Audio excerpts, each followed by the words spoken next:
বিএনপির আইন বিষয়ক সম্পাদক ব্যারিস্টার কায়সার কামাল বলেছেন, সোহাগ হত্যাকাণ্ডকে কেন্দ্র করে স্বাধীনতা যুদ্ধে পরাজিত একটি দল এখন বিএনপিকে টার্গেট করে প্রোপাগান্ডা চালাচ্ছে। রবিবার সুপ্রিম কোর্টে এক সংবাদ সম্মেলনে এমন মন্তব্য করেন তিনি।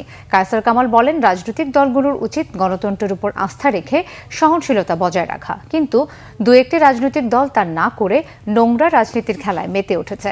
এদিন সোহাগ হত্যাকাণ্ডে বিএনপিকে জড়িয়ে উদ্দেশ্য প্রণোদিত সংবাদ প্রকাশের অভিযোগে একটি জাতীয় দৈনিকের সম্পাদককে 5 দিনের মধ্যে ভুল স্বীকার করে ক্ষমা চাইতে আইনি নোটিশ পাঠান ব্যারিস্টার কায়সার কামাল।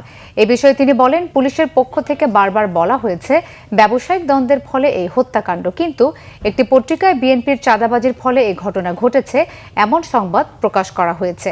এটি উদ্দেশ্য প্রণোদিত সংবাদ।